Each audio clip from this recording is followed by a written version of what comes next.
So that leads, that's kind of perfection with our speaker's topic today. And of course, she has a question.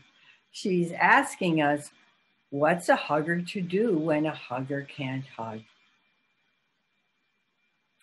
So our speaker asks, what has touch been like for you in the time of COVID-19? If you live with others, do you hug them? If you live with animals, have they been the recipient of nurturing more than ever before? If you live alone, how have you been getting your healthy touch needs met? Our speaker is the founder of Hugmobsters, and she will be sharing a bit of her journey over the past 6 months, along with ideas for self-nurturing. She says, even though we may not be able to hug, we can still love.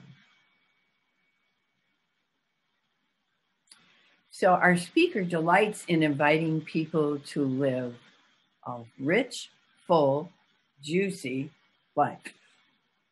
And that's it with our speaker, juicy.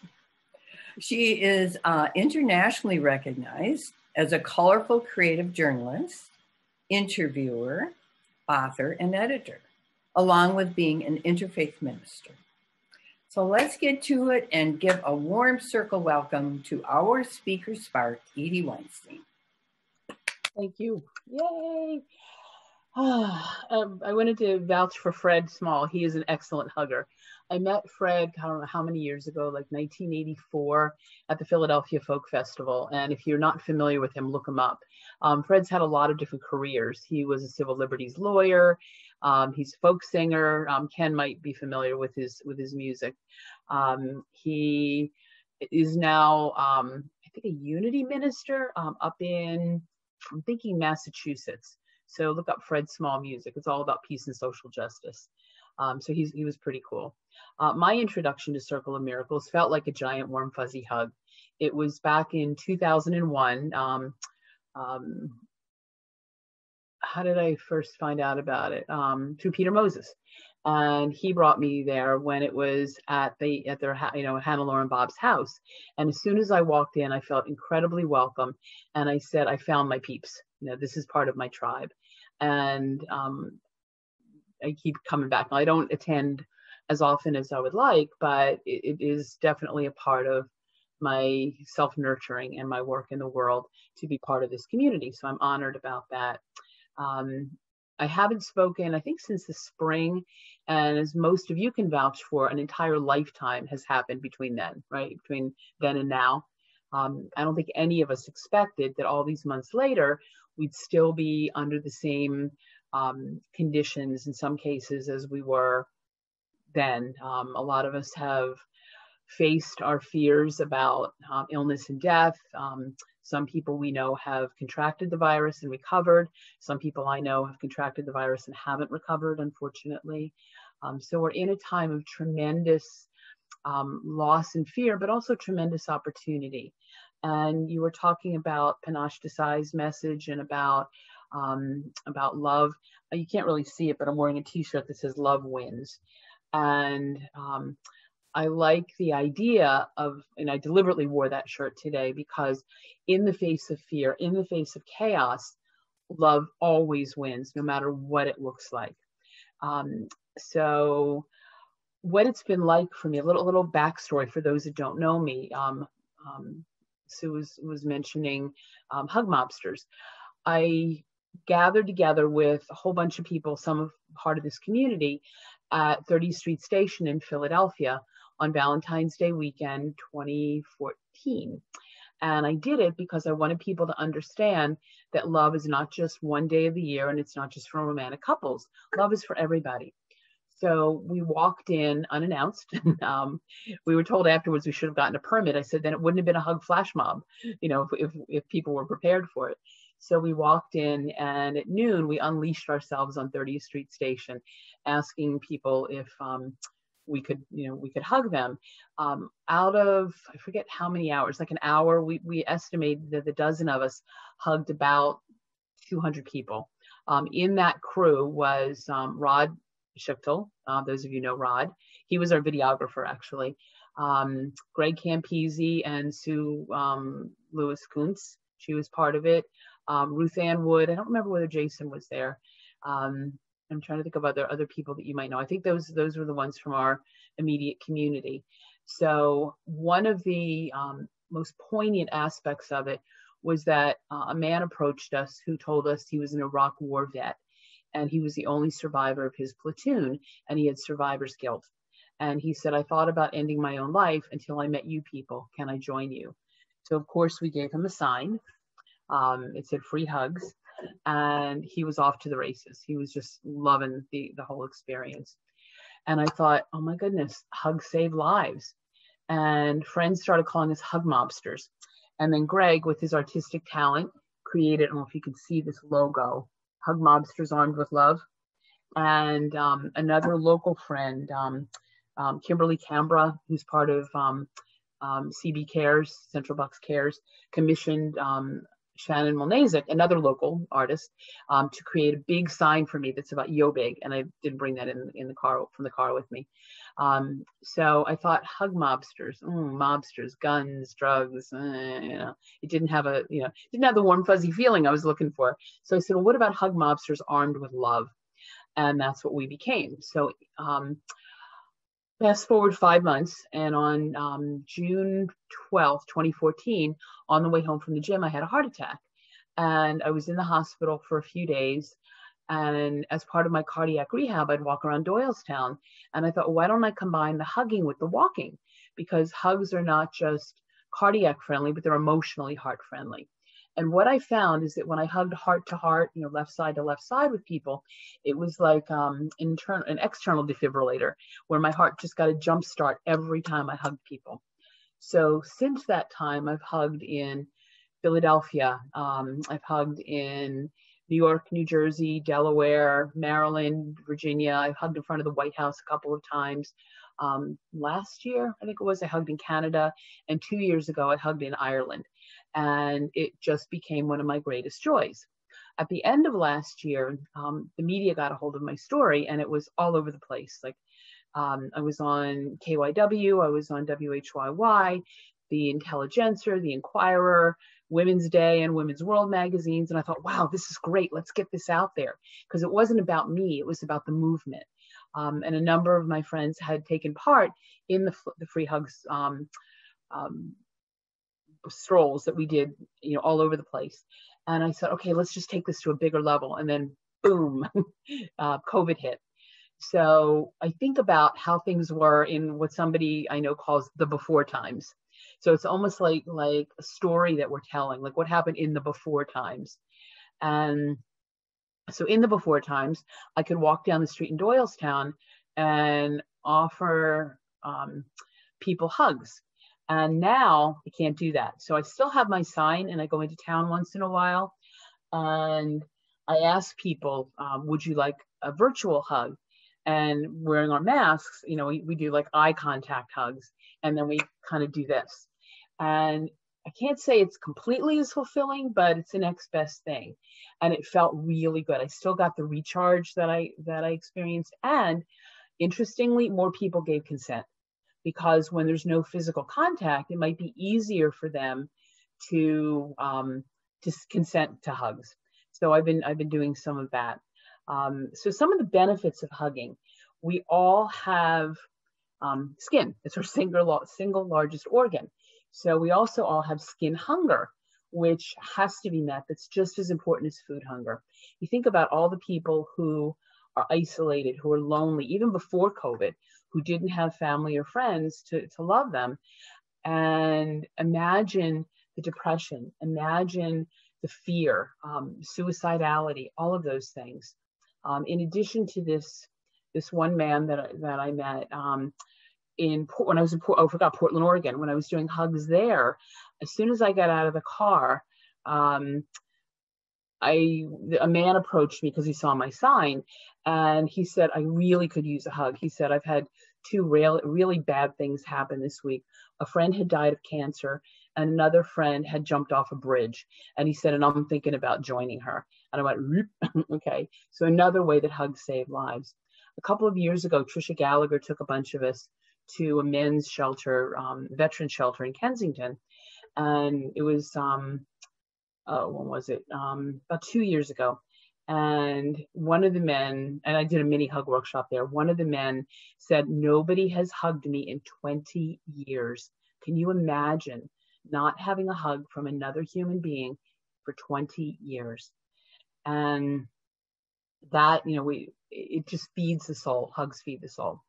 So when COVID hit and we were told not only to quarantine, but don't touch other people, I had this sinking feeling like, oh boy, now who am I? If I'm not the Hugmobster, if I'm not the cuddle party facilitator, if I'm not that anymore. And I knew eventually we'd be able to hug people, but I had no clue, like none of us did, how long that would be. So I said, all right, I need to figure out a way to do that, because I'm one of those people that lives alone. My son and daughter-in-law and grandson live close by, and I didn't see them in person for 11 weeks. And my grandson was born in January, and I was one of his caregivers for the first month and a half of his life. And I thought, how am I going to survive, like literally survive without human touch? So I started hugging trees. I asked first, they gave consent. I started hugging pillows. I have my big hug pillow that some of you have seen before. Started hugging that. I used a heating pad. I hugged myself. I made sure that I, massaged myself. I'm a massage practitioner too. I offered Reiki to myself. What else? My cousin, who I visited like a month out, into quarantine, we sat in her backyard and I sat like 20 feet away, but she has this beautiful chocolate lab named Maddie, and Maddie kept running back and forth in between us. And this muddy, dirty dog jumped into my lap and I didn't want her to leave.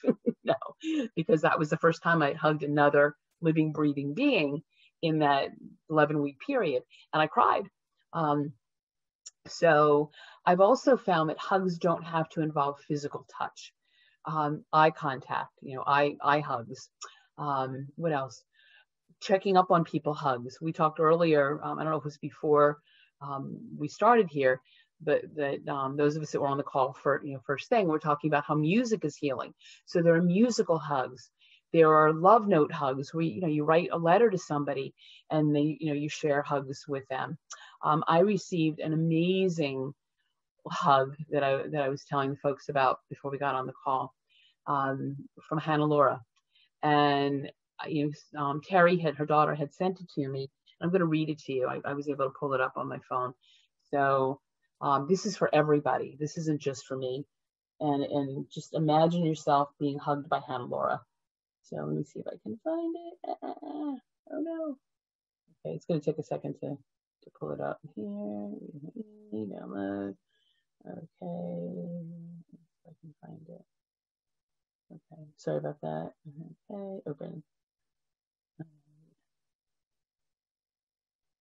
Okay, I have to take my glasses off to read it. Those of you of a certain age will understand that.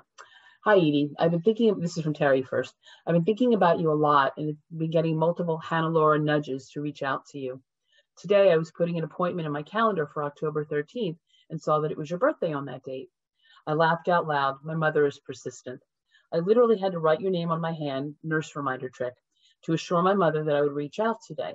So consider this a message from Hannah Laura with my angel's 2 cents thrown in. Our wish is that it brings you peace. And it just disappeared again. Don't play tricks on me. Sweet dear golden-hearted Edie, we see your struggle to make sense of all the happenings. You fight bravely to understand the events and other people's complacency or outright agreement with the events. You feel the pull to save those who are entranced by the narcissistic energy vortex.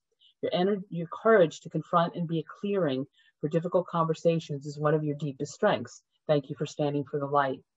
We're here to ask you to put this load down. You have this. You are becoming exhausted.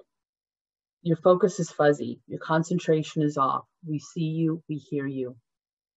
We send love in this message. Those you are now speaking to cannot be reached unless they want to be reached. They cannot be woken up by you. This is their journey. This is hard for you. You embrace transformation and wonder why others don't. Let them sleep. It's their choice. Instead, determined warrior, we ask that you turn your energy and focus inward, not in the way of an ostrich. No, rather, when you turn inward, you will have access to a whole new powerful set of tools that lie within you. Your ability to work with energy and transform it is very much needed now. We are in the vice between two competing, divergent energies on the planet. Because you care for this world on a soul level, you have felt at a loss for something to do. You have become distraught from this love of the world. We hear you. We ask you to consider these ongoing daily actions to help transform the energy pattern on this planet. Number one, she says, witness. Do not turn away from world events. Rather, be a witness without resistance. This is not the same as ignoring events. We ask you to be aware and witness because resistance, especially in the form of judgment, reinforces the low vibrational energies. But witnessing is the first step to transforming the energies. Notice and witness everything unfold and allow. And that's the next one, allow. Notice when your judgment arises, and it will. This is an opportunity to transform that energy from low vibration to spirit vibration within yourself. Allowing means that you witness whatever you are judging to be without judgment. Also, as your judgments arise, be kind to yourself. Be as gentle with yourself as you are with others. The kindness must be turned inward too. Just witness and allow, beloved one. And the last one she says is transform. Include energetic hygiene practices daily. The energies that swirl around now are intense, dark, and overwhelming at times, for they are fighting for existence. When you spend energy to clear your vessel, align chakras daily, meditate, ask for angel help, ask for angel spirit messages, you become a tool for the light. You create the ability to send all witnessed energies through to another plane. You live in the physical plane. We, the angels and spirits and loved ones, do not. We actually cannot do this work without you. We need you. Self-care and energy hygiene are of the utmost importance. They are repeating this to make sure you understand. Energy used to change those who sleep has no impact beyond exhausting you.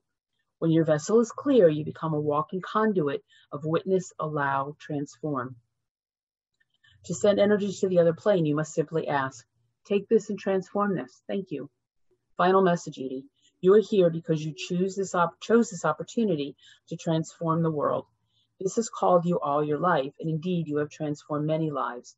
This is the moment you have prepared for. You will transform by your heart witnessing the world, allowing it and passing it through. You are being called to be. You are loved. You are safe. We are with you. Hannah Laura add-on. Be at peace, Edie. I am in the music you chose. I am alongside you when you call. Put your burden down. Let it pass to us. I love your soul deeply and wish to reach out, but it's hard for me to get through the world pain you carry. Namaste, communicator. I wait for your channel to clear, and I'm always there. Woo. Okay. So does that sound like our Hannah Laura or what? No. And as I said, that's for all of you. When I first read it, I said, nope, not just mine alone. She wanted everybody to hear it. And I think she knew that as she used Terry as the channel to carry it to me, she used me as the channel to carry it to you. How much time do we have, Linda? About another 5 minutes for your sharing, and then I'm going to do Q&A and then the meditation. Okay, sure. Okay. All right. So I should really read that every day, because there are times when I'm not hugging the world as much as I would like to. And I judge myself for that. I think I don't like what this world situation, current situation has turned me into. There are times when I am harshly judgmental toward people who don't hold the same values that I do. There are times when I let my moral values dictate, our moral values always dictate who we are. In fact, I was listening to something on NPR yesterday about that. Moral conviction, I think was the term. And I tend to use that as a barometer, like all of us do, a compass to guide us. But there are times when other people don't feel the same way. And rather than trying to convert them, as Hannah Laura was cautioning me against, just put it out there. So for me, what I'm sharing right now is also a hug, because hugs are more than just the physical contact. So I'm learning to hug myself through these challenging times. And what I'm going to ask you to do right now is to practice self-hugging. So I'm going to ask, as you're comfortable, give yourself ask yourself first, would you like a hug? Because you may not even want to hug yourself. I don't know. But if you do, hug yourself the way you wish that somebody would hug you, or the last hug that you remember having, or the next hug you anticipate. And just breathe that in for a moment.